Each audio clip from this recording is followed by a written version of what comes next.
Hey, welcome, buddy. Better late than never, man. Sorry we weren't able to do this on Monday.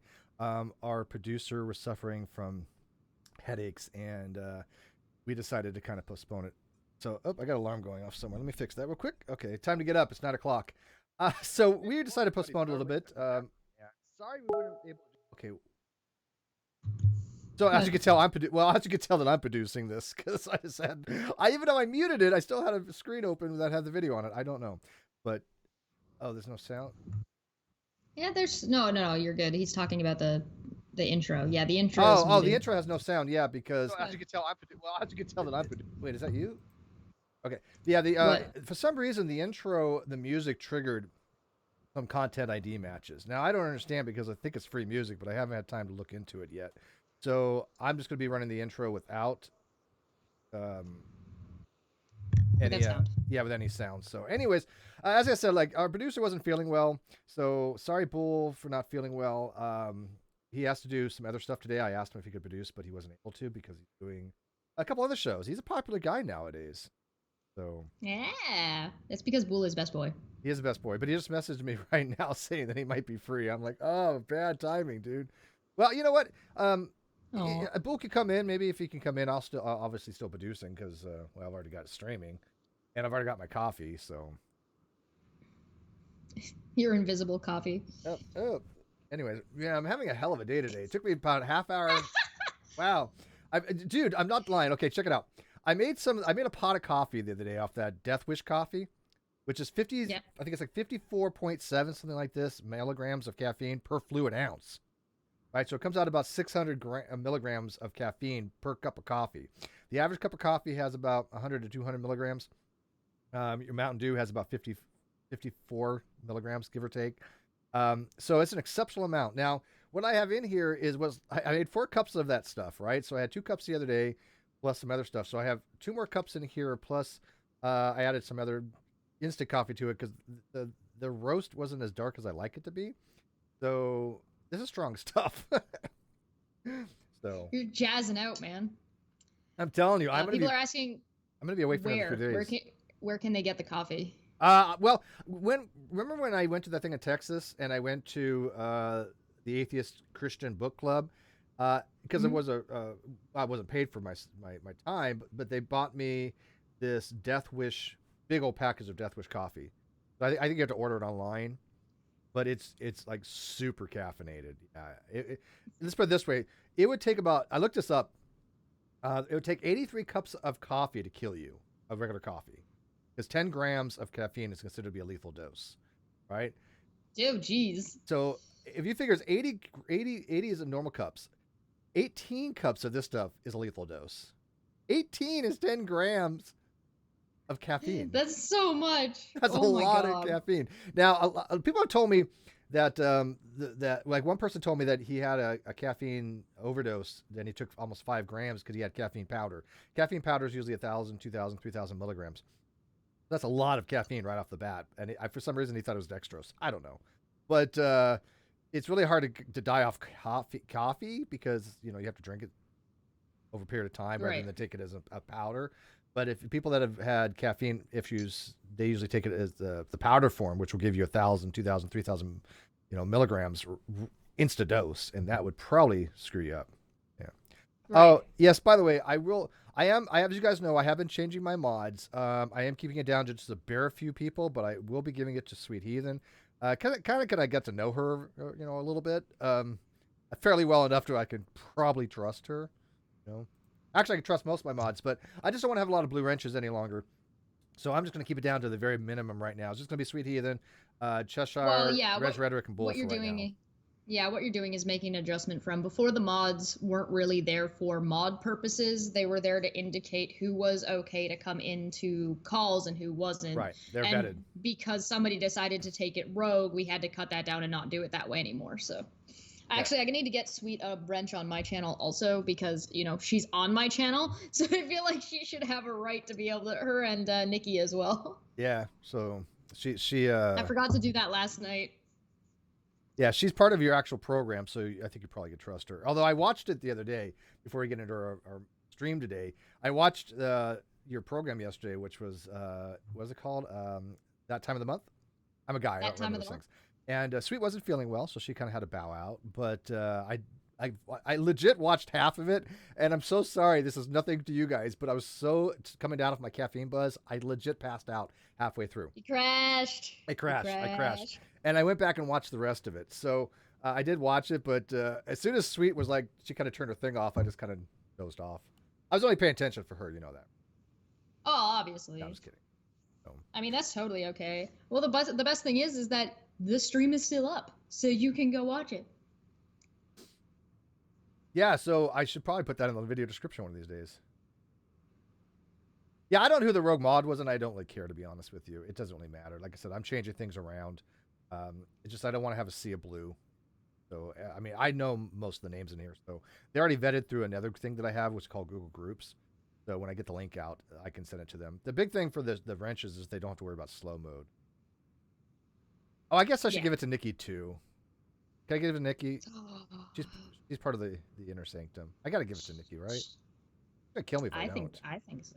Yeah, I mean, she will. Yeah. Cinderella. All right, so that's the last mod I'm going to do for quite some time. I think. But I don't want Nikki to kill me in my sleep, so Nikki gets. Yeah, I already have a handful of chosen mods that I have that I like, that I'm happy with. But I do want to make sure that Sweet and Nikki and Golden Unicorn all have mods, because I think it's only fair that if they're going to be appearing on the channel, they should also be able to have a say in what's going on in the chat. And so if they're ever uncomfortable, they can be like, I'm getting rid. No, I'm not comfortable with that. Yeah, I'm perfectly fine with that. So, anyways, let's dive into our episode today. There's a couple things we're going to go over. We're going to go over some fallacies. We've done it before, but I think it's good to go over them every so often because we have a lot of new people watching. But before we get into fallacies, there's one particular thing that I kind of wanted to talk about. Actually, you know what? I'm a Cheshire kind of starts off on it. But it's something that deals with trolling that's not a lot of people know about, but it's a very specific form of trolling that I ran up against the other day. Actually, you know, I kind of fell for it, even though I want to look. I generally want to think the best of people, right? And if people come to me and they have legit questions, I'm happy to answer them. When they're dishonest agents, I don't bother, you know. But sometimes you don't know right off the bat if they're going to be dishonest agents or not, which is really disconcerting because there's so many people out there that are not honest people, and it's part of being on the internet. I get it, right? I think that if you have 80% love, 20% haters, you're kind of in that sweet spot. But those 20%, you never know which one's going to fall into that. And so we're going to talk about something called sea lioning. So I'm going to turn over to Chesh here. And what is sea lioning? Like I said, a lot of people never heard of this before. Yeah, I think a lot of people have actually experienced this, and a lot of people know about it but don't have like a word for it or what it's called. So sea lioning is a subtle form of trolling involving bad faith questions. You disingenuously frame your conversation as a sincere request to be enlightened, placing the burden of educating you entirely on the other party. If your bait is successful, the other person may engage painstakingly, laying out their logic and evidence in false hope of helping someone learn. In fact, you are attempting to harass or waste time of the other party and have no intention of truly entertaining their point of view. Instead, you react to each piece of information by misinterpreting it or requesting further clarification ad nauseum. The name sea lioning comes from a Wonder Mark comic strip. Yeah, and so I'm pretty sure we've all done this. Well, we've all experienced it, right? I tend to ask legit questions. I'm not going to try to waste people's times because I know time is valuable. And so I'm not going to sit there and ask questions if I don't really want to know the answer to it. But what people do when they troll, they already know these. We've spent so many months answering questions. I've been one of the most transparent people on YouTube, I think. And so when people are dishonest and they say, oh, well, what about this or this? That's already been addressed. You never know if they're new people to the group or to the videos or not. You don't know what's going on. So I try to at least give them some answers, right? But most of the time I'm realizing nowadays that people that are asking the questions, they're not asking them legitimately. And so I'm not going to bother to do anything in public answering questions on stuff that's from last year. Just come to me in private, and I'm happy to answer to them. But I expect people to have but I want people to have their real information if possible. I'm not going to be bothered with these fake accounts because, again, 99% of the time they just seem to be not interested in the actual answers. Flat earthers do that a lot. Donnie is currently doing that on Twitter right now. He has been for a couple of days. He was invited to do a debate, set up a debate, and then didn't show up. And now he's sitting there pretending like he doesn't understand shit when he's just being an asshole. One of the best ways to and sometimes those people are fun. Sometimes you can have fun with that and just like dance somewhat, like you can essentially re-troll the troll and dance around whatever they're saying, which is all well and Which good. is fine. If you feel like it, it's just, and that's if you want to troll the troll. I honestly don't care, right? But that's yeah, people but that's wasting their hard to time, do if you right? don't know that that's what they're doing, right? So the easiest way usually to tell if somebody is trolling you is ask them a question back. Yeah, well, that's So that's what I actually been doing lately. I'll ask them a question. If they don't answer my question, I'm just not interested any longer. I've been doing that on Facebook especially because that just saves me so much yeah, time in these groups. Because if they can't yep, answer one of my questions, I'm not going to spend time answering theirs. And I've noticed that they refuse to answer very simple questions. yep, and it's a matter of just, oh hey, so I need to know this. You say, hey, have you watched this? And then if they don't answer and ask another question, you're wasting your time because they're not willing to actually look at anything you're giving them. Correct. They've already demonstrated that. So that like usually the best way to weed out a troll really quickly is to ask them a question right out the gate. And you don't have to be aggressive about it. It doesn't have to be a rude question. Just something that will indicate whether or not they're legitimately engaged in the conversation or. And I mean, you can do that back to them, right? Because all they're going to do is misrepresent your answers or whatever. So if you really wanted to have fun, you could essentially ask them a question, and when they don't answer, just say, hey, yeah, did you not hear my question? Yeah, you didn't answer my question. Yeah, you and by the second or third time, that's when I'm like, I'm like, you're done, right? And if you go to my Facebook, if you go to anything while I'm on Facebook, any of the groups or even some videos on YouTube, you'll see me ask a very simple question, and I'll never get answers out of it. And I'm like, okay, whatever, I'm done. If you can't answer my questions, I'm not going to answer yours, right? Yeah, it's a waste of time. And yeah, and that's all they're trying to do is waste your time. Yeah, and like I said, it can be a very effective form of trolling. I'm not going to lie. Sea lying can be very, very effective. So it's because it's subtle. It is subtle. It's a very subtle, deceitful type of trolling where they're just wasting your time, pretending to be honest agents. So. Yeah, and it's just a matter of being able to recognize it early on and weed it out. Again, depending on what somebody's saying, depending on how they ask the question can sometimes tip you off, but depending on what they're asking about can sometimes tip you off. And then, so if somebody's like talking about flat Earth, it's usually a pretty tip off that they're probably not going to honestly engage with you. So it's easier to approach it in that way because you kind of know it's going to be kind of trolly. Yeah. You can tell if you look at somebody's account and you can be that might tip you off to be like a little bit suspicious of this person when you look at their account. It's like, oh, look at all this person clearly hates me and now they're over here asking me a legitimate question. And it's so funny because it's like on certain videos, there's the same trolls that have been around for, I don't know, countless long time. I have them all blocked on my channel and stuff, but they'll go to other channels to try to troll. And sometimes I'll engage them and I'll be like, okay, so let me ask you a question. And they don't answer. And I'm like, there you go. So it shows everybody else that they're not asking these questions legitimately. What they're asking for is to try to sea lion, to try to get a waste time. This is why if they won't answer a simple question, don't bother with them. I certainly won't. Yeah, well, it's up to you. If you just recognize the point isn't whether or not whatever you choose to do is going to be whatever you choose to do. The point is that we want to help you recognize when this is happening. We're not going to tell you what to do. If you want to block that person outright, that's kind of the one and done rule. You ask them a question, they don't answer, you're just like, okay, I'm done with you. Or you can go ahead and have some fun with them if that's what you choose and desire to do, because that can also be fun depending on who you're dealing with. So if you want to, go for it, but it's not helpful for you if you don't recognize what they're doing. So you can kind of waste their time back, and then it's just mutual time wasting. Yeah, and like I said, if you're interested in doing that, knock yourself out, right? I just think people should be aware of what sea lying is and try to recognize it when they're being kind of manipulated, right? So yeah. William Peterson for 2 asked, what is Streamlabs? Yeah, Streamlabs is he's probably referring to the mistake that I made when I misenunciated. Oh, Streamlabs. Yeah, he's saying Streamlabs because it's actually Streamlabs. Streamlabs is I'm using OBS Streamlabs right now. It's also a way people can actually donate through Streamlabs. I don't use it very often. I usually just do Super Chats because Chesh already gets a percentage of Super Chats. I go to Puck. So indirectly, Puck gets Super Chats. So he can be a happy boy. He's a happy boy. So, anyways, that's sea lion, guys. When you guys recognize it, you'll notice when it's happening. You'll be like, okay, this is not an honest agent. I've asked. You'll probably start recognizing it all over the place now. It's everywhere. People do it all the time. There's actually a word for that too, called synchronicity. It's when you see something or hear something that you probably never heard before, and all of a sudden you start hearing the term everywhere or seeing it everywhere. Right? Who's messaging? Is that Jesus? No, that's God. God. God, yeah, God, we're live. God, we're live. Sorry, God doesn't know we're live. So much for an infinite being. Yeah. Well, he's just not that kind of God.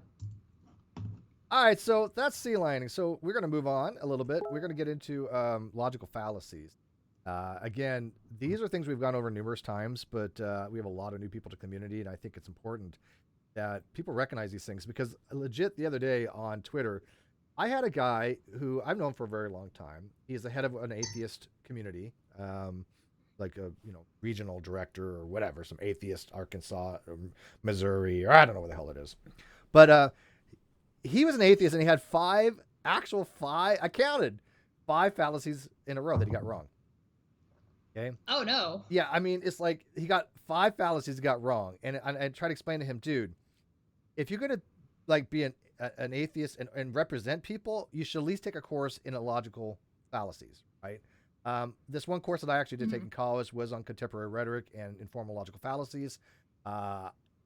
You can go take it, at any college. They have always kind of a contemporary rhetoric course. It's one of the best courses I ever took. The reason being is it allows you to actually try to read something and try to spot the fallacy. And so you can, you have a book and they have like something from like politics, and you have to say, okay, what's the fallacy? So he obviously didn't understand any of these fallacies. He got so many wrong. And so don't throw out a fallacy if you're not familiar with what the fallacy is, because people will go, hey, look, you're not using these fallacies correctly. So we're going to kind of go over the most common fallacies and explain to you how to use them correctly, or at least hopefully how to recognize them. Yeah, it's been a while since I've done these, so I didn't have much prep. And we got we've got a good number of them today, so we're just gonna kind of try and bang them out. Res for 10 says for Puck and Friends. Yay! Thank you, Res. So, do you want me to go first? Yeah, go for it, and I'll kind of like see if I can add anything more specific to them. Oh, Sandring, hey, what's up, buddy? Hey, Sandring, I do wish people would get a bit more of a handle on logical fallacies. I certainly need one. Aww. Yeah, I'm not. Dude, I'm right there with you. I don't know what's worse is when a theist who is a dishonest theist will throw out a fallacy, or throw out commit a fallacy, or an atheist throwing out claimings that people are committing fallacies. I don't know which one's worse, because to me they're both bad. When somebody says I committed a fallacy, the first question I ask them is, how did I commit that fallacy? Now, I'm not saying that I haven't committed fallacies. I mean, I could tell you the last one that I actually got pointed out, and it was actually called the 4-term fallacy. And when the person pointed it out to me, I was like, crap, they're right. Right? And I fixed it, right? Because they were right. I did commit a fallacy.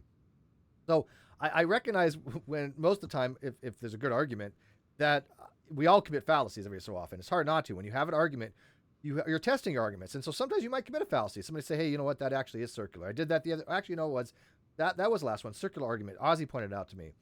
Now, again, there's some questions on it I had, but I think he was right when I was arguing that because gods are mythological, that you can say that gods don't exist because mythos. And he's like, that is kind of begging the question, because you're assuming the premise as the conclusion. And I think Ozzy's right in that. So I'll take the hit for that. And but there's ways of getting out of that. There's ways of modifying that argument so you don't run into that problem, I think. We ran into the slippery slope fallacy last night. Did you? Oh, yeah. It was essentially, Nikki was talking about a conversation she was having, and it was essentially the person said porn is bad because porn has aggressive behaviors in it, and therefore people will be aggressive in the bedroom, which will lead to murder, and that person will get away with the murder because it's normalized. And it was just like, wow, I think I broke my neck slipping on that one. Jesus. That's pretty slippery. All right. Helios for 5 said, you can also use the trolls to teach the unaware by showing them wrong. Your audience is the audience, not the troll. Your aim is to prevent, not convert. Yeah, I agree with that. Yeah. Okay. All right, so let's start off with the first one. Hasty generalization. Go for it. All right, so the argument being made is robots should take over the world, correct? Is that the... Yeah, if you guys So, can't read this, Red, I'll read the. Well, you should be doing this in your GLaDOS voice, really. Red Robot is making the argument that robots should take over humans, and the blue robot is like, okay, state your case. So Red Robot says, I have met a few people, and I conclude that all humans are ugly, evil, and smell like socks.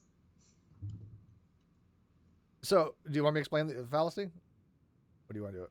Well, go for it. All right, yeah, so, you be blue robot, I'll be red robot. So that's a hasty generalization. A hasty generalization is actually a pretty broad type of fallacy, but it's basically very similar to a small sample size, right? You've not have enough representation to adequately make the conclusion, right? So it's a generalization based upon a very small sample size, incomplete data, misinformation, or things of that nature, where you're saying, hey, I've seen 3 humans, and based upon those 3 humans, they're all ugly, evil, and smell like socks. So my sample size is not representative of make the conclusion that all, the majority of humans are that. So yeah, you see can't this conclude a lot that. in The conclusion doesn't follow from the small sample size. You see this a lot in like the incel community and the the feminazi side of things. Both of them do this often, and like the MGTOW stuff do this often. So you'll essentially get incels will have a small sample size of OkCupid or Plenty of Fish, and they'll be like, all women only like this kind of man based on this information. And it's like, but the information that's being provided by this is only visual, so they have to do visual only anyway. So it doesn't apply to all women. It only applies on this site, and it's because of the way the site is run and the way the site is utilized, not actually based on the opinions of women. So and the same thing applies to like feminazis. A feminazi will be like, all men are rapists, and it's like, you what? Yeah, they do make hasty generalizations, right? I mean, all men because of misogyny, and all men because of the patriarchal system, therefore are this. It's just bizarre, because you can see that they're committing a fallacy, right? Because not all men are like that, clearly. Right. All right. But those are some examples. All right, moving on. If we act nice to humans now, soon you're moving down there. Demand... Go this way. Go that way. Oh, you want to do red herring next? Yeah, go okay. Go linear, horizontal. Getting our wires crossed. You say we should work alongside humans, but what about the human who short-circuited my friend? That's a red herring. Red herrings are something that I see quite frequently. Boy, I say that 5 times fast after drinking lots of 2 cups of coffee. A red herring is something that has actually no relevancy to the argument itself. It's basically what we would call a rabbit hole. It's something that is just not evidence towards the conclusion. It's not a valid premise. It has absolutely nothing to do with the main argument itself. It distracts from it. And the reason people use red herrings is a lot of times they think that a red herring is easier to defend than the actual argument itself. And it distracts from the actual argument, right? I mean, what they might actually say might be true, right? They might actually say something that's completely true, but it's complete red herring because it's actually nothing to do with the argument itself. Right. So it's like the answer to this would be, so essentially if somebody made this argument towards you, what about the human who short-circuited my friend? What about them? Yeah. Yeah. I mean, does that have to do with anything? I mean, so the argument is being made that robots should work along humans, but what about this one that short-circuited my friend? Okay, what's an anecdotal scenario that has nothing to do with the argument about working alongside humans? Right. Let me scroll down. That one's pretty easy. All these are pretty easy if you think about them. Yeah, most of them are pretty easy. Red herring can be sometimes difficult to notice once in a while. Sometimes they're obvious, and sometimes it's a little bit harder to recognize. But once you kind of get the hang of it in practice, you'll notice. Oh, I was going to ask you what my favorite fallacy was. Do you want to try to guess before we go through all of them? I don't know. Is it moral equivalence? No, that's okay. All right, when we get to it. I don't know. Somebody actually mentioned it in the live chat. Oh, really? Yeah. If we act nice to humans now, soon they will demand constant back rubs. You know what? You do this one because you just had this last night, you said. Slippery slope. So essentially, like, no. How does if being nice to them equate to constant back rubs and demands? Yeah. You're essentially jumping to a more extreme conclusion than is justified by the situation that you've presented. We see this one a lot when it comes to like the argument against gay marriage. Porn right? is bad because it's going to lead to people getting away with murder. Yeah. Or gay marriage. If you allow two men to get married, then you have to allow for a man and a horse to get married. And if you allow for a man and a horse and a man for a dead horse to get married, it's just that's a slippery slope, right? Because one does not seem to have a consistent reason why the other one must necessarily follow, right? If two men get married, what the hell does that have to do with a man marrying a horse? Absolutely nothing. There's no slippery slope there. That's why it's a fallacy. Completely because unrelated. It's completely unrelated, right? Yeah. So I see that a lot when people are trying to argue against gay marriage. You'll see the slippery slope a lot. Nasuth is asking, is sea lioning a form of red herring? Sea lioning might utilize red herrings. If that makes sense. Helios asks, is it fallacy? No, fallacy is not my favorite, but the fallacy, I don't think it's even on here. But if the fallacy is basically where the conclusion can be true, but does not necessarily follow from the premises. And when somebody says, well, premise one is wrong, therefore the conclusion is wrong, that's a fallacy. What they should say is, premise one is wrong, but the conclusion is still correct, but it doesn't follow from the premises. Therefore, it's an invalid argument. Yeah. A good example is, video games kill people. That's slippery slope. Yeah. So if they play a violent video game, they're gonna kill somebody. You play Grand Theft Auto, you're gonna go down to L.A. and start carjacking. Well, yeah. Yeah. That's unrelated. Not gonna happen. And then you could red herring on top of that and say, well, my cousin played that game, and now you're making a false equivalence, and on top of it, a red herring, and it's a slippery slope. So sometimes you can kind of mesh them all together and just make one real bad argument. Somebody, Twist the Hippie pointed out affirming the consequent, and let me kind of throw this out there before we go to further. There's a difference between a logical fallacy and a formal logical fallacy and an informal logical fallacy. Affirming the consequent is a formal logical fallacy, which is a non sequitur. All formal logical fallacies are non sequiturs. So the affirming the consequent is a fallacy where you have P implies Q, Q therefore P, right? That's a logical fallacy in the structure because it should be like modus ponens, which is P implies Q, P therefore Q, or modus tollens, which is P implies Q, not Q therefore not P.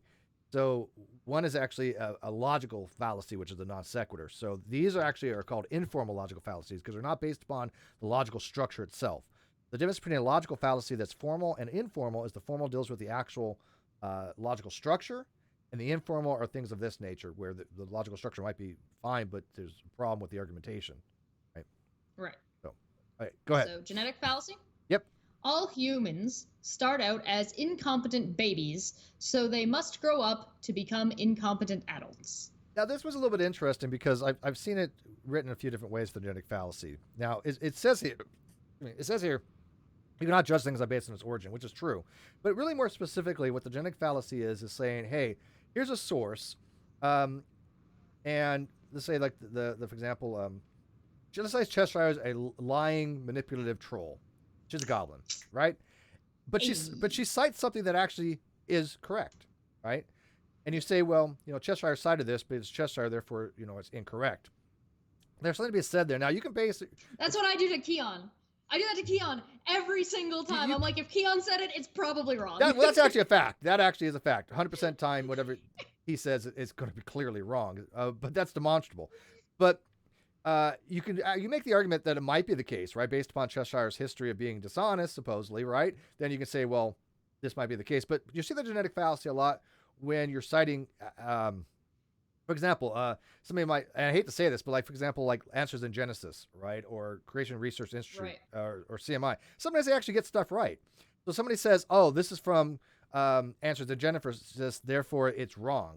That's a genetic fallacy because, they do mix actual science with BS, mostly BS. Yeah. Once in a while they'll get something right, or there'll be something inside of what the garbage that they've put out where one piece or two will actually be correct. So if you look at a source, if somebody sends you an article and you only look at the source and say, oh, well, I'm not even going to bother reading it, now you're committing the fallacy by saying I'm throwing it out because of where this came from, not what it actually says in the merits of whatever their research that they've done. Yeah, no, I don't have a problem with somebody saying, look, this site has been, known to be very dishonest, duplicitous site, and therefore is more likely the case that the entire article is malformed or fallacious. Yes, I'm fine with that. Right. Came from. You just can't conclude it. Yeah, and there is something to be said for somebody might be trying to waste your time in that they're going to give you this article and they're going to say, well, read this article, and then it's let's say it's from Answers in Genesis and you don't trust them already, and it's reasonable for you to say, listen, I'm not going to read through this whole article. Can you cite me within the article where I should be looking before I go through the whole thing? Yeah. Godless Scummer for 2 says, Keon always being wrong is an objective fact. That is an objective fact of reality. Yeah, he's like an oracle of wrongness. Thunder says, did you just say Answers in Jennifer? No, Answers in Genesis. I bet I have a lot of coffee. All right, going down. Next one. Robots are better leaders because of superior leadership skills. Yeah, this was actually circular arguments are kind of odd because there are some arguments that are actually completely valid that are circular. For example, if I say P, therefore P, that's a valid argument, right? Is it circular? Yeah. But it's still valid. Because P therefore P is a valid argument. So, but circular basically... Keon is wrong because Keon's always wrong. Is that circular? That's circular, but it's actually true. Wrong?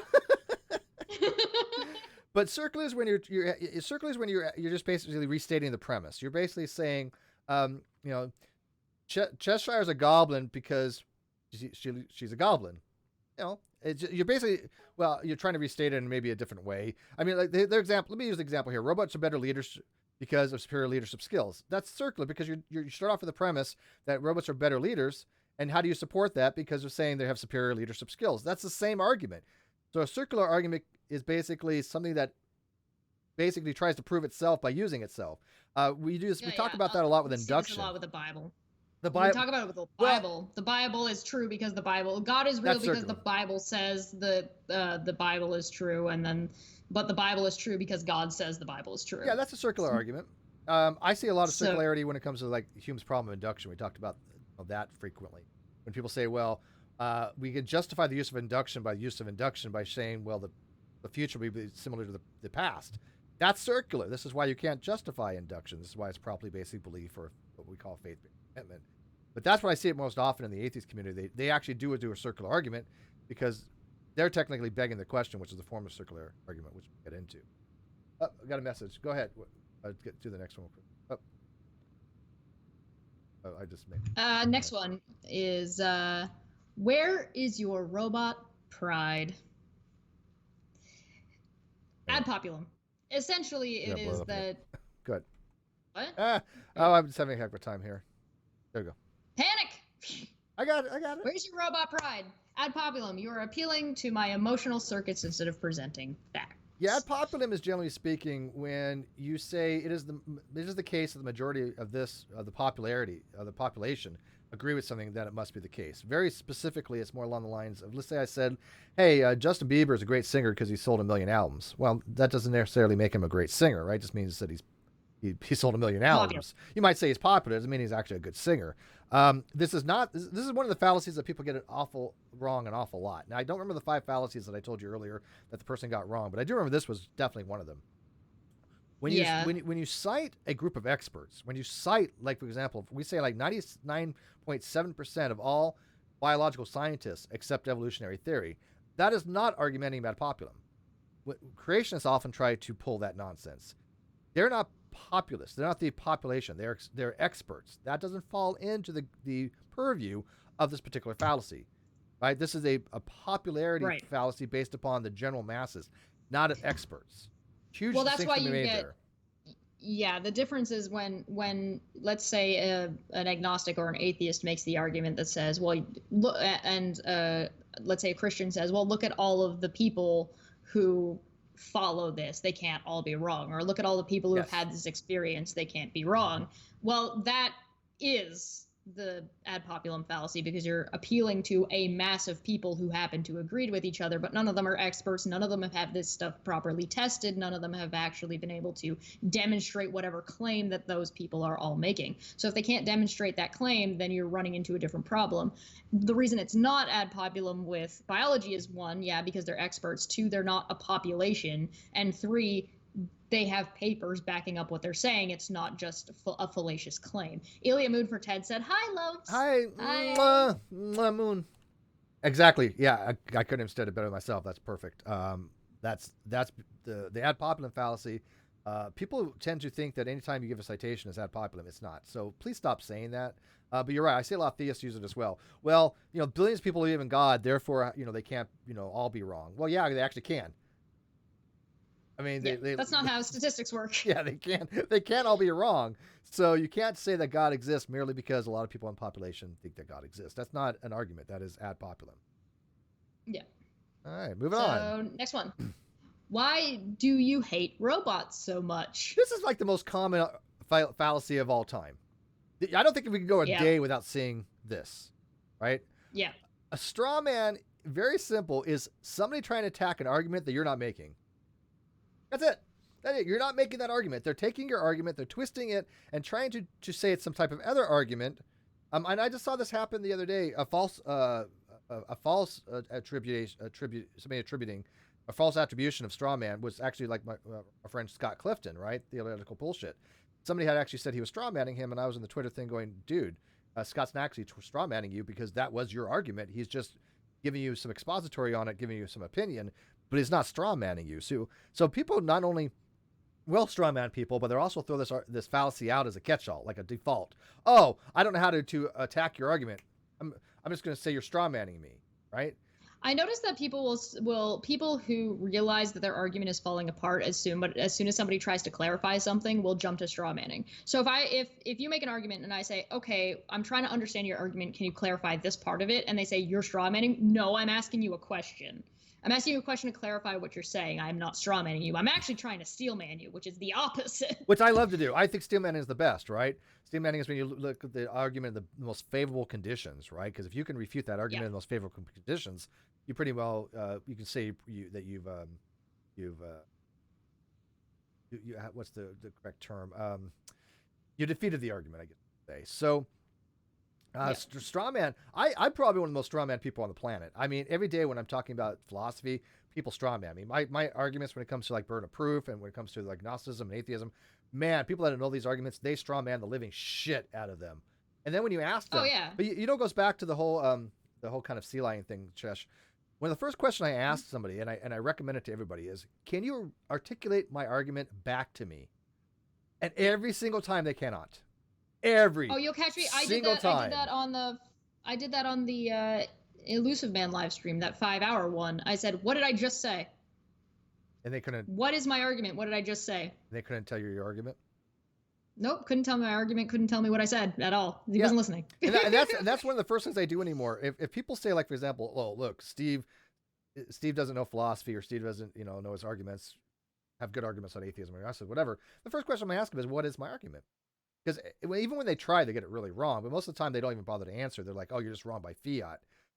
And again, Stephen Hoyt, who's a friend of mine, was like at that atheist Christian book club. And somebody had actually said that, Steve doesn't know what he's talking about on this. And Hoyt was like, actually, most philosophers agree with him and that he does have a good handle on this. Now, Steve Hoyt disagrees with me on some things, but he's not running the argument that that's common philosophy. He thinks philosophy is wrong. He thinks there's actual issues with philosophy, and he's welcome to argue that. But he doesn't say that I'm not explaining to people the way common philosophy is understood. Right? That's a totally different argument. Yeah, that's a different argument. Totally different argument. Yeah. An intrigued feline said, 1, appeal to authority, 2, to bandwagon, 3, shift of burden of proof, 4, false dilemma, 5, ad hom. Those are the 5 fallacies that person made in the conversation with you. Oh, somebody actually. Oh, wait, who said that? An intrigued feline. An intrigued feline. She actually went back and looked. So I'm not just making this stuff up. So somebody actually looked into this. Wow. Yeah. I'm impressed. Helios 575 for 5. It is always funny when people claim that steel manning someone is straw manning because that is straw manning in and of itself. It's inception manning. There's a wait. I got to think about that. Wait, ponder for dramatic effect. I think you're right. Yeah. It's also maybe red herring too. But yeah, you're saying that you're straw manning me when you're not really straw manning me is a straw man because you're yeah, by claiming that person is straw manning when they're trying to steel man, you are misrepresenting their position, therefore you are the one in fact straw manning. Oh, I just saw Intrigue's felines thing. Cheshire, because it was I see it now. One appeal to authority, yep, got that one wrong. Bandwagon, yeah, accused me of being a jumping the bandwagon. Shift to the burning of proof, yep, I remember that one. False dilemma, yep, and ad hominem, you're exactly right. So I'm like I said, I don't just make this stuff up as people think I do. I was legit telling you there was 5 fallacies that I counted this person got wrong. Thank you for Intrigue feeling to actually go back and look at the Twitter and find those. That's impressive. We're not going to call the person out, but whatever. They probably don't know who he is. Steve, can you double check to see if the real non sequitur show is hidden? Oh, shouldn't be. I will read the next one. The humans who make me do math for them are worse than Megadroid, melter of hard drives. Yeah, can you go ahead and take it while I look for fix that one? So moral equivalence. Your comparison is unfair and inaccurate. You're saying, oh, they make me do this, therefore they're real bad. Well, your comparison is therefore they're the devil. Or you see this one a lot when when like the term Nazi gets thrown around. As much as I love to go into that subject, if somebody's making the comparison that oh well, you're doing this, therefore you're behaving like a Nazi, you're a comment Nazi, you're a grammar Nazi, you may not be in fact in any way that thing. So sometimes when you're making a comparison, it's a moral issue, right? So if you're saying that, oh, you doing this is like, oh, you're acting like the Westboro Baptist Church when it's not really comparable. You're seeing this a lot in politics right now. You're seeing people trying to compare Bernie Sanders to Donald Trump, right? People will say that, oh, well, he's doing this, this, and this, just like he's the left version of Trump. And it's like that's a false moral equivalence. You're taking somebody that you know Democrats don't like, and you're comparing a Democrat who's doing well to this Republican to try and make Democrats not like this Democrat that they like by falsely comparing the two. Non sequitur, the real non sequitur, you're not hidden. It's, I don't know, the issue is you're not hidden. Okay, so what I see the most of like this when we're talking about like history. For example, people will say there's like, for example, well, how could you justify dropping the bomb on Hiroshima and Nagasaki, right? 1945, August 6th, 9th, I believe it was. And yet, they say, well, Hitler was bad, which of course he was, but there's no moral equivalence of saying, hey, look, we're trying to end the war, right? We're trying to save lives by dropping these bombs. By the way, we let them know we're going to drop them. But a lot of people argue, well, we shouldn't have dropped the bomb. There was moral implications there. There obviously is. But to try to compare it to 12 million people dying in the Holocaust by the atrocities of the Nazi parties, I think that would be a false moral equivalence. It wouldn't. Yeah, it's a false equivalence in that case. This is particularly a moral one also because like you can't compare a slow death of starvation to you got exploded. Stupid Horror Energy for 2 said, "Stop eating breakfast. Trump eats breakfast." Yeah, you see that one actually. Sarah, that's right there. You see that one a lot. Trump eats breakfast. You eat breakfast. Therefore, you're Trump. You like Trump. Yeah, I mean, don't be like Trump. Don't eat breakfast. We made a lot of joking comparisons of Kyle to Trump. There was no collusion. But we were mostly kidding. Those weren't real arguments. That was mostly just funny. Oh, speaking of that, I'll throw it out there. Later on tonight, somebody will be doing a hangout to kind of go over a few things. It won't be me, but somebody else will be. Yeah. Uh-oh. We'll see. Good stuff on the horizon, though. Really good stuff on the horizon. All right, moving on. Excuse me, I was sneezing. All right, next one. It is better to destroy the humans than to let the humans destroy us. False dichotomy. Yeah, real quick. Gob says, "Did we let Japan know beforehand? I thought Truman wanted to drop the bomb with that warning." No, I think we did. We did. They didn't know what was going to be happening, but if I'm not mistaken, they dropped pamphlets and new like notes, and they let them know that something was going to be happening. in that area. If I'm not mistaken, if I remember my history. So, but if somebody's a historicist or a history expert, let me know on that. Yeah, so this was a false dilemma. This one is basically saying either A or that. Now, or is an operand, right? So when you say or in logic, it is saying, like, for example, if I say A or B, it is one or the other. It cannot be both. It cannot be neither. It is one or the other. There are other things that we use in grammar, for example, like nor in grammar is a little bit different than nor in logic gates. So when I say nor instead of or, like, for example, if I say Chesh nor Steve are bad people, right? That means both of us are not bad people, right?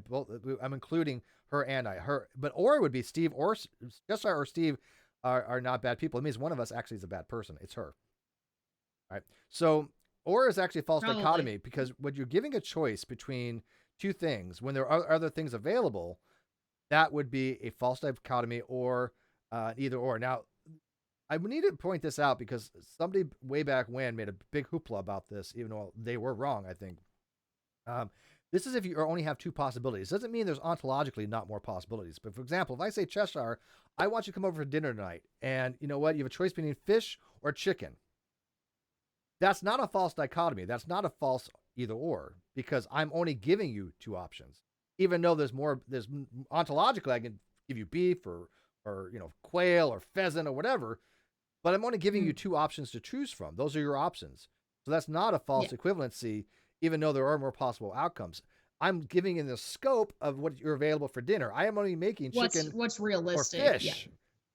Yeah. And that's not an either or. That's not a false dichotomy in that. Yeah, it's a more of a false dichotomy when you're talking about a situation, the outcome of a situation, because almost all situations have more than one out or more than two outcomes. That's usually why it's. I think people used this a lot to oppress other people, to say that they'll mix the either or with the slippery slope. So you'll say something along the lines of, we talked about gay people can't get married. If we let people get married, it will make marriage bad for everybody else. So therefore, your choices are either they get married or they don't, because bad stuff will happen in one of the other ones. Yeah, right. So like the humans will destroy us. Well, those aren't the only two options. There's the third option is get along. Yeah. Superchats Energy for 5 says, it's funny that some Christians think that the problem of evil suffers from the appeal to emotion fallacy. No pun intended. Yeah. There's two types of problem evil. There's the evidential and the logical. Logical problem evil is not an emotional fallacy. Logical problem evil is very simple, is that given the premises for omnipotent, omnibenevolent being having the existence of evil, all those logical premises cannot all be true at the same time. It's called an inconsistent system. The logical problem of evil says that the system is inconsistent, that all promises cannot be true at the simultaneously. Therefore, some benevolent being that's been portrayed to be the omnipotent type, the Anselm type of being, the omni-god, cannot exist. And I think there's a very strong argument against the omni-god. Now, most theists don't posit that type of God, probably for that very reason. The evidential is a little more potent, but that's kind of neither here nor there. But yeah, they're not emotional arguments by any stretch of imagination. But I will point out that some people have said, falsely that, like, for example, if I say, Cheshire, God exists or God does not exist. Well, that's a false dichotomy. No, that's not a false dichotomy. That is actually the case. Either God exists or he does not exist. There are no other options in classical logic. Right. Now there's a difference between, again, then you start getting into difference about the knowledge about whether or not that it's true or not. The answer could be, I don't know. Yeah. Beliefs are not. I don't think so. Beliefs are not. That's the key thing with beliefs. Beliefs are not dichotomous like that, right? It is true. You believe or you don't believe. That is true, right? That is a dichotomy. I believe, I do not, or I do not believe. But if somebody says, well, Cheshire exists, well, I can have various positions on that. I can say I believe she exists. I believe she does not exist. I have no position on it either way. That's not a false dichotomy, because belief that she exists and belief that she does not exist are not a dichotomy there. See the difference? Right. Okay, so belief and do not believe are dichotomous, but belief is true and belief are false are not dichotomous, because you can believe neither. Or theoretically, you could believe both if you have a believe in contradictions, right? If you allow for contradictions and irrationality, in theory, you could actually believe two conflicting things at the same time. It's weird how those things work out, but this for simplicity, you can believe both, you can believe neither, you can believe one or the other. So there's actually multiple different things you can do. And I've explained this to actually Matt Slick, when I was doing that P versus not P thing with him. He wasn't understanding what I was talking about, because he has this argument, like the transcendental argument for God, that, it is the case that God exists or does not exist, and does it account for the laws of logic, blah, blah. I'm trying to explain to him, dude, you're saying that either God does account for the logic or that he doesn't, but there's possibilities that neither a not God or God does. And it's just, you're not accounting for. Yeah, it's weird that when he tries to run that argument, because it just distills down to what we talked about before. Ironically enough, remember I said P, therefore P. His argument starts off. It goes something like P or Q, not P or Q, not P or Q, not Q, therefore P. Okay. But the problem with that is valid. Okay. Yeah. But it's the same thing as saying P, therefore P. It's called a disjunction. Yeah. You can't just say P or Q and have a disjunction and just say, oh, well, not Q, therefore P. I think that's, some kind of major argument. It's not. It's a trivial argument. So I kept explaining to Matt Slick then. He just wasn't getting it. If you guys remember way back when. Sounds about right. All right. Next one. Those evil humans need to be stopped. Yeah, this was very close to the circular argument, the begging the question. It's called begging the question or begging the claim. Basically, you're the way I tell people that recognize this one. If you can derive the conclusion from any single premise in the argument, you're begging the question.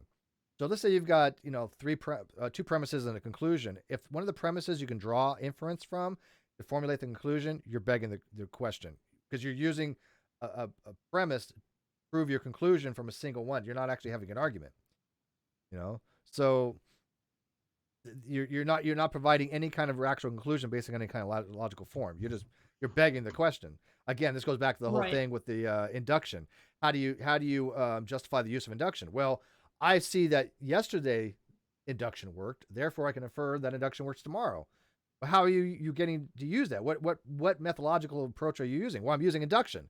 So you're begging the question. You're using induction to try to prove induction. So you're deriving it from a single premise that you're using induction to conclude that induction exists. The reason this argument is, this one's a little bit unclear if you don't remember what the initial argument going on between these two robots is. If you remember, the argument is we should take over the humans or destroy the humans. And so we should destroy the humans because the humans need to be stopped. So it's like we need to destroy the humans because we need to destroy the humans. Yeah. Yeah. Humans are evil because they're evil creatures. Yeah. Yeah. Premise one, humans are evil. Premise two, humans are evil creatures. Conclusion, humans are evil. It's like... if you could draw the conclusion from any premise, it's circular. And by the way, no Geo, we're going to save that for tonight. Well, actually, I'm not even doing anything tonight. Somebody else is going to do a stream on some of the non sequitur updates, because it's glorious. It is bizarrely just. I may or may not be there. Yeah, I'm going to be out, but I'll try to watch after the fact if I. But follow my Twitter. I'll let you guys know. Yeah, the Chesh handle all that stuff. But yeah, there's some major screwy things going on, to say the least. All right, where are we? All right, next one. I met a human and then I began malfunctioning. Humans are to blame. Now this is my favorite one. This is called post hoc ergo propter hoc, and what post hoc ergo propter hoc is basically saying, because X happened before Y. X must have been the reason for Y. We let the gays get married, and now there was a hurricane. There you go. That's post hoc ergo propter hoc. You're saying just because B followed A doesn't mean that A caused B. So just because gays got married and you had a hurricane, it doesn't follow by logical reasoning that because gays got married, hurricanes, we had a hurricane. That is post hoc ergo propter hoc. This is my favorite fallacy. It's a big Latin name for something so simple. You went to a party, you got assaulted. It's the party's fault, or it's your fault. No. Yeah. So this is kind of a causality fallacy, right? You're saying because one event happened causally before another event, there must have been some kind of relationship between them that not necessarily have to follow. Yeah, so I went to a party, therefore, and I got assaulted, therefore, it's my fault for going to the party in the first place. Exactly. Now, if I could say, like, for example, I punched Cheshire, Cheshire was injured due to my punch, that's not a fallacy, right? Because there you can actually show there's a causal relationship.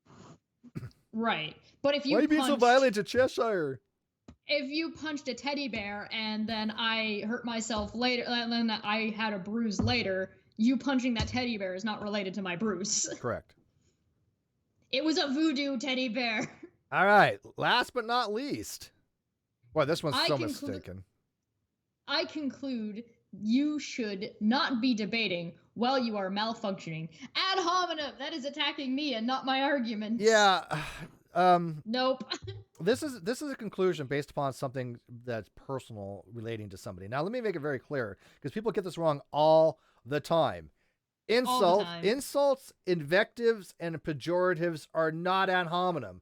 If I say, Cheshire, you're a piece of shit, that is not ad hominem, even though it's to the man, or goblin in this case. It is not ad hominem. Ad hominem is a very specific type of fallacy where you say, Cheshire, you're wrong because you're a goblin.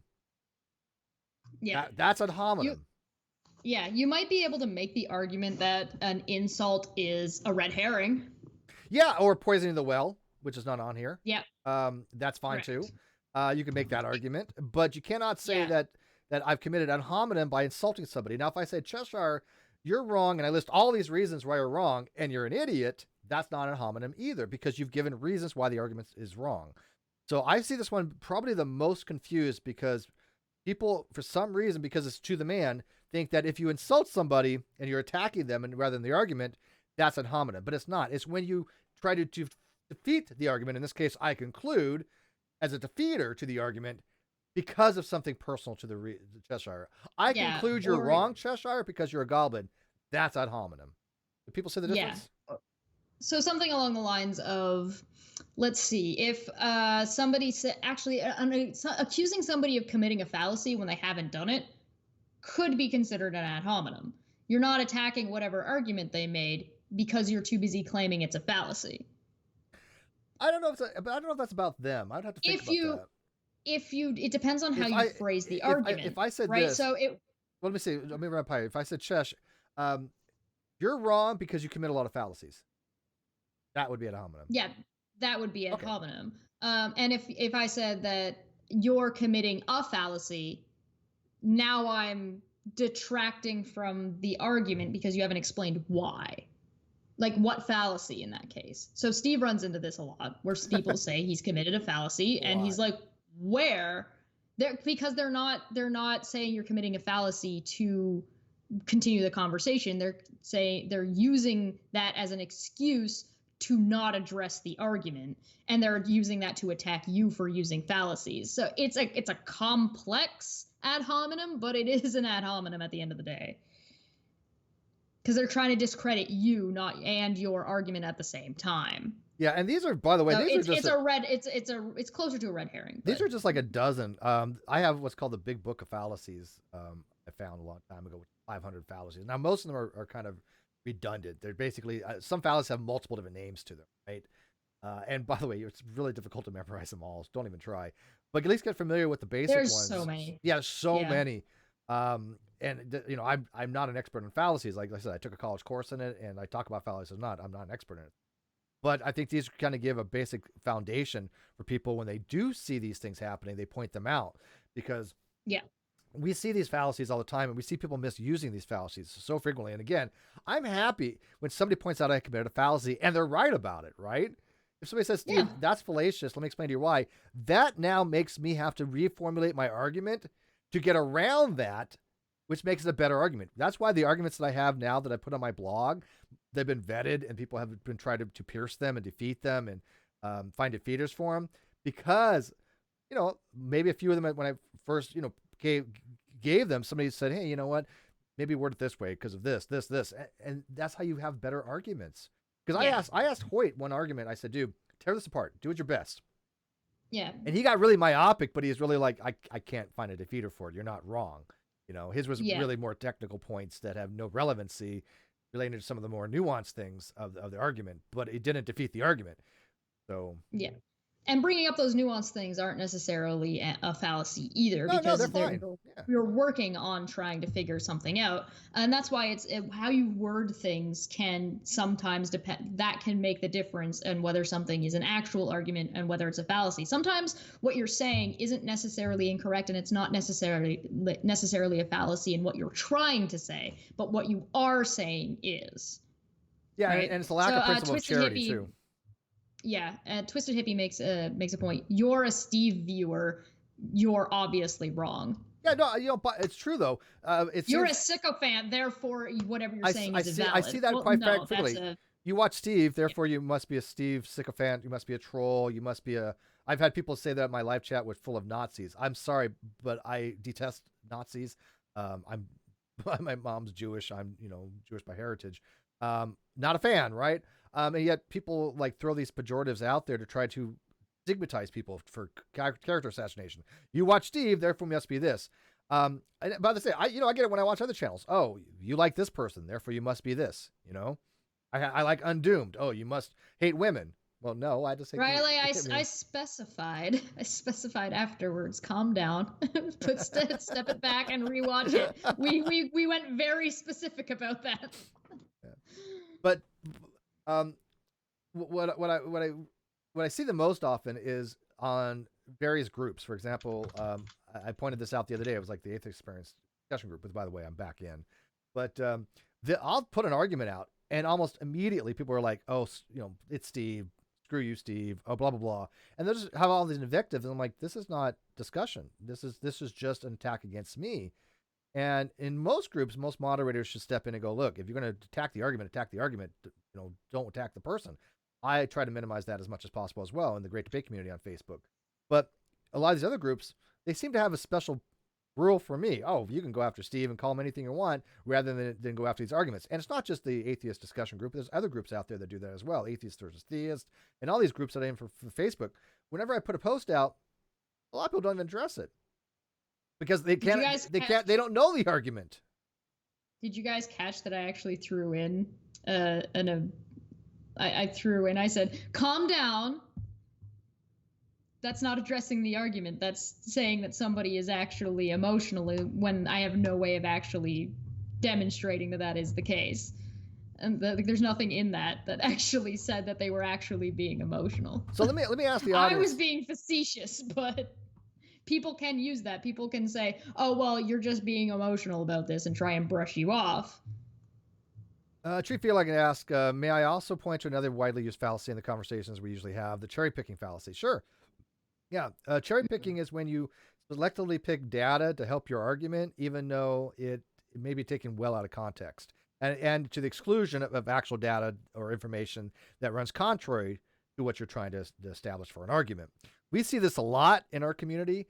We see it going on all the time with the dishonest people.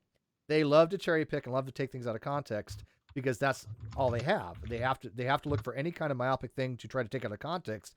That's cherry picking. Yeah. So let me ask the audience. Let me ask the audience. That was like 4 seconds for the typing to type 2 letters.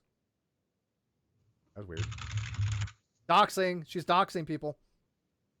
All right, so let me ask the audience because I a couple hundred people watching, and most of them have been around for a very long time. How many of you have experienced blatant fallacies like this, especially the one which is kind of related to guilt by association as well, which is the fallacy we didn't talk about. But how many of you have experienced, oh, well, you watch Steve, therefore you're this? Yeah, one in the chat, yeah, if you've experienced that, 2 in the chat if you have not experienced that. And so they run some kind of fallacy on you, like, guilt by association or cherry picking or kind of label you something merely because you happen to watch the content, because this is what we see for exclusionary people. This is what we see for people trying to isolate people, not wanting to have people watch content like this, which is informative, because what we do is explain to people how to point out bad arguments. And of course, trolls have bad arguments. So they don't want people watching this kind of stuff. They don't want to be exposed to the use of fallacies because fallacies are their stock and trade, right? Yeah. We're not even talking about you, Rez. Rez is like every fucking day. Dude, you deal with flat earthers, of course, every day with you. Yeah. That's your own damn fault. So look at all these ones. I mean, it is something that is ubiquitous that we see, and I've experienced it too. Like I said, when I talking about other content creators, right? Oh well, you hang out with this person, you like this person, therefore that, and it's like that's just absurd. But a lot of people don't follow us on Twitter, so they may not see this as often as they do on YouTube, right? If you don't follow us on Twitter, you may not see it as pervasive. But we see it all the time. Sometimes you'll see it in YouTube in the comments Yeah, on the live chat. You'll see it on like Reds is in here. You'll see it on Reds' channel in. I actually see a lot of Reds' audience committing a fallacy and saying, "Oh, you're a flat earther. You're just wrong." And it's like I don't know if that's a fallacy any longer. That's kind of like a Keon thing.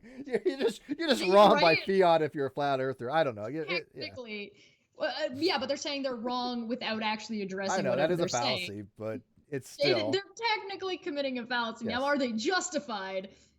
Maybe. However, they're not actually addressing whatever the argument the person is making. The argument might have already been debunked, either by somebody else or by that person. I'm just saying. Well, let's ask Reds for his professional opinion. Is it a hasty generalization based upon all the flat earthers that all flat earthers are stupid? Is that a hasty generalization? Is that a fallacy? What do you think? Is that true, false? This gets Red's opinion in here. I'm gonna go on the limb and I'm gonna say, you know what? I think it's well established that all flat earthers are stupid. Yeah, I think there's only every so often there is a nugget of somebody who will change their mind. Once in a blue then they're no longer stupid though. But they're stupid while they're flat earthers. It's an inherent property. One necessity. If you're a flat earther, that is a sufficient and necessary condition to say you're stupid. I think it's possible to say they're ignorant. Yeah, I think you'd absolutely say that they're ignorant because they don't know. All right. They don't know. But they use that lack of knowledge as an excuse to make other claims. Yeah, definitely ignorant. But I'm going to go with stupid because they are stupid. Even Brady Beaver says some of them are poes. Even if they're poes, they're still stupid because they're poeing. And to me, being a poe, trying to pretend you're a flat earther is just as stupid as actually being one from. Is it stupid if they're making money off of it? Yes. I think it's so. If you're like Jaren, is it stupid even though it's clearly beneficial to him to continue to do so? This is a moral question. So if let's say Jaren, well, does it make it? Well, yeah, that's a changing question. I'm asking if it's stupid or not. He can be immoral and not stupid. So let's suppose. And Skeptical Ginger for 10 said, "Is it common to share chats with guests, or are you just super nice? Do you have a list of the software you use, specifically a video editing recommendation? P.S. Couldn't find MSG, so I emailed. Thanks." Okay, I'll check the email here in a few. We'll get there. Yeah, if you want a good video software, I happen to like two things. I use HitFilm, which is free, and VideoPad. Very good software. But HitFilm is extremely good. You can do compositing. The Res Rhetoric thing with the burning trash bin with his name being, emblazoned in it with like electrical thing. That was all made in HitFilm that I did. The video game that I made, wasn't the game. It was just a video about the game. Remember when G-Man was going against Aaron Raw? Aaron. And it looked like, like some kind of old school arcade game. I made all that in HitFilm. 4 days. Great software. I use Sony Vegas or I use Windows Movie Maker. There's no in between for me. It's either I'm using really good software or I'm using garbage software. Movie Maker's shit. Yeah. Vegas uses Vegas too, I think. Vegas goes on sale on Steam every so often for super cheap. So if you keep an eye on Steam, you can get it for cheap. I might pick up Vegas one of these days. Helios for 5 says, "I'm willing to commit hasty generalization if I find out I am speaking to someone from Vaping Vader or Paper Mache Buffalo Bill, who you follow reflects you." It depends on how you're following them. There's a difference between our audience and those people's audiences. We are interested in discussion and fostering questions, and as long as they're legitimate questions. The other people you're referring to are echo chambers and already demonstrated to be trolls. Now, if somebody comes who's new over to that channel, is over there watching that content, and they don't know, it means that they're ignorant to the situation. They don't know what's going on, and they come over and they legitimately have questions and ask, then it would be a generalization to a new person would be an exception to that generalization. Yeah, and it's kind of funny. What we've talked about one of the other terms before called projection, and what I noticed is almost everything that some of these channels put out is projection. For example, they have troll Yes. armies. They do go over and they troll videos. They do sit in discords and say, "How do we mess with this person?" We don't have any of that. None How of it. many did we None have of, to kick out at the beginning of the stream that yeah, all had like famous people's names? yeah. We, we Uh-huh. we don't go around doing that. I don't go in anybody else's live chats. I don't care. I don't even watch their stuff. I don't tell anybody to go do anything to anybody. I have recently telling people to go report certain things. I am reporting things from here on out. That's fine. If you think that there is an actual violation of TOS, I'm fine with saying, hey, you know what? There's a violation here. You know, I'm cool with that. That's not mass flagging because you're asking, you know, somebody, hey, this is a clear violation. People have done that to me when it comes to animal rights. So, for example, there was a video where somebody was abusing an animal, and they say, is this, Yeah. you know, this is TOS? You know, of course, yeah, I'm gonna flag Yeah, this video, the right? the reason we took issue with it was when it was false mass Correct. flagging, not making people aware of an issue, making people aware of an issue and saying, hey, Exactly. this is, and telling them that this is actually against the terms of service. That's spreading information and facts, not running a campaign To for try to cancel culture. cancel culture and try to censor, yeah, because they've tried and it's failed every single time because you know what we do here is explain to people their tactics. That's why they want to shut us down. That's why they want the cancel culture because they do have these troll armies. We don't. Yeah. She's a leader of nobody, believe it or not. She has a small group. I think God the Scummer is one When of your you're followings, but when that's you're about the it. leader of nobody, you're the leader of everyone. Yeah. Yeah, so that projection is quite strong when it comes to these troll communities because they want to make people believe that somehow my audience is a group of trolls, and yet everybody in my You audience, hundreds of people going, we don't listen to shit what Steve says. They don't What care. there's something to be said when that a lot of times if you're running into bullying almost all of the time is some kind of projection because this person's goal is to try and hurt your feelings. So they're going to think to themselves, and especially since most of them aren't that bright, they're not going to think about what's going to hurt your feelings. They think about what would hurt their feelings. So if somebody is insulting your appearance, there's a really good chance that they're actually insecure about these portions of their appearance or some portion of their appearance. Yeah, and Sadhu makes a good Right. So point if too. like Oh, if good. somebody's like, "Oh my God, you're so fat," well, that person's probably not very comfortable in who they are because they think that's an insult. Or if somebody says that, "Oh, you eat a lot, so this, that, and the other thing," this person might, depending on how often they're bringing it up, might actually have an eating issue. So there's a lot of that is projection. If somebody says, "Oh, well, you're so stupid," there's a really good chance that person's insecure about their I got the intelligence. biggest form of projection. Steve's just in it for the money. When you hear Oh that, you yeah, know that they're in it for donos because I yeah. don't do this for donos.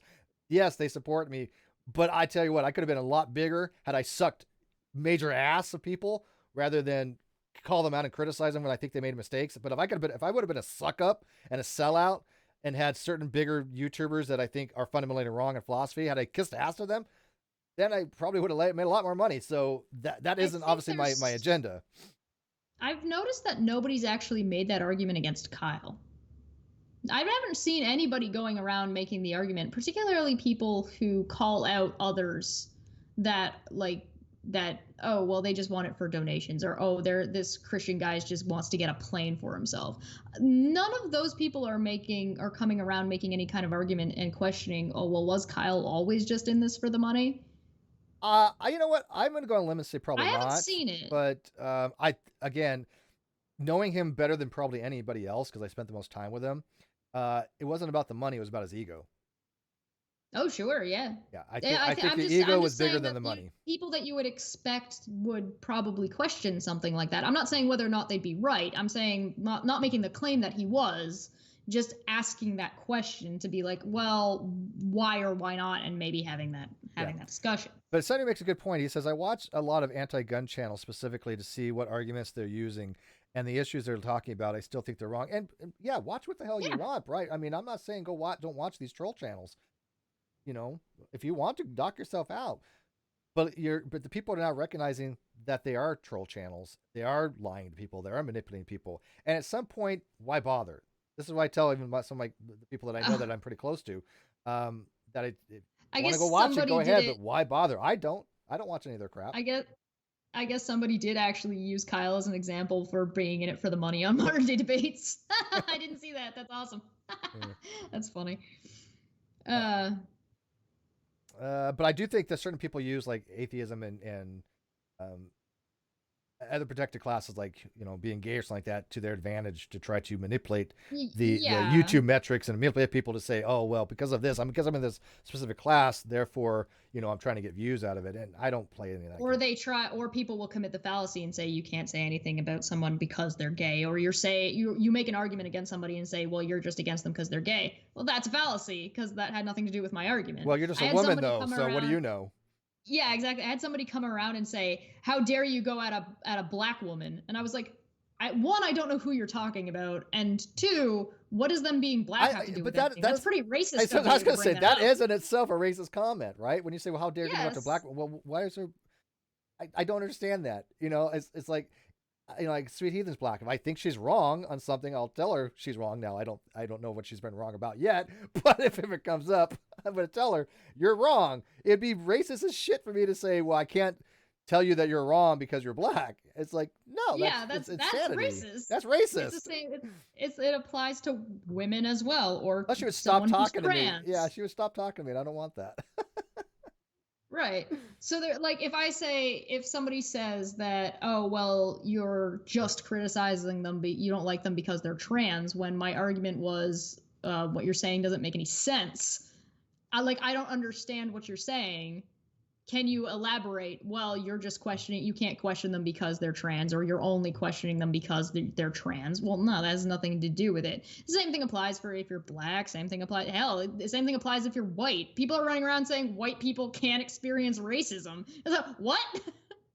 What? Yeah, racism is one of the things that's not everywhere in the world is the majority white, right? You could go be white and go travel to Japan and see how you're treated differently there. White people can experience racism. That's Absolutely ridiculous. Yeah, I one of these days we'll get more into the woke culture kind of stuff. Boy, again, say that 5 times fast. Woke culture. Yeah, that's hard. Yeah, but. All right. So, anyways, man, we are at almost the 90-minute mark. I'm gonna wrap. Yeah, we covered a lot. This is a special Wednesday thing. Sorry, we'll hopefully be back on Monday on our things. But anything got to wrap it up, Chesh, or do you want any kind of last minute questions on any of this stuff, or anything you want to know about? No, I think we covered a lot, and I would probably recommend people actually go back and rewatch it if they actually want to be able to pick everything up, and have fun pointing them out on Twitter. Like, you don't have to get in an argument with anybody. You can just go in and be like, hey, this looks like this fallacy. Here's why. And then just leave the conversation if you want. You're not obligated. But it might be fun, or even if you just do it mentally yourself, to be like, oh, there's that one, there's that one, there's that one. Just as a way to practice, just as a way to learn. You can do it on Facebook as well. And you can kind of feel free to tweet at us publicly, provided it's not, troll groups that you're tweeting at us with. Any fallacies that you happen to notice. And we'll start like a mega thread of like just people quote tweeting of different fallacies and explain why. Do it on Twitter and also do it in the video description below. If you've seen a fallacy, links below. Yeah, message it on because I check my messages comments. So if you put a comment on this video after it renders, it usually takes about, I don't know, half. But sometimes it's quicker. But it depends if it's over 2 hours or not. Helios 575. Yeah, Helios 575 says you can't question someone's honor based on their current actions because they were previously in the armed service and are now a veteran. Yeah, same thing. Look, I was a veteran, but if I do something that was completely dishonorable, that doesn't mean that I wasn't honorable in the military. I had an honorable discharge. You can be honorable in one aspect, not honorable in another aspect. Weird. Or dishonorable in one aspect and not dishonorable in another aspect. It's weird. Yeah, it's funny how that works. Yeah, George, if you're hitting, like I said, email me or message me directly, and I'll find the account that you're. But I don't. Yeah. I can't do that at the moment. So. Yeah. I see you, George. And also go check out that time of the month from yesterday. It was actually really good. We ran into a couple of fallacies, and hey, actually go and leave a comment. Watch that video and go into the comment section. And if you see any fallacies, point them out. Timestamp it. That'll be fun. Yeah, we'll go, and when we next Monday, when we do a Caffeine Corner on that day, we'll go through and point out all these fallacies that you guys find. Yeah, that'll be fun. We'll read some of the comments. And I think it'll be also really beneficial once non sequitur's up and running again. When we have a debate, or if you go and watch a debate on, say, Red's Rhetoric's channel or on Fight the Flat Earth channel, and you start noticing fallacies, point them out in their chats, or send us this way, send them this way. Leave a comment with a timestamp and the link to that video, and then we can actually go and watch the video and see if we can find the fallacy that you're talking about. Yeah, George, you're not hitting on another account. That account I just looked in.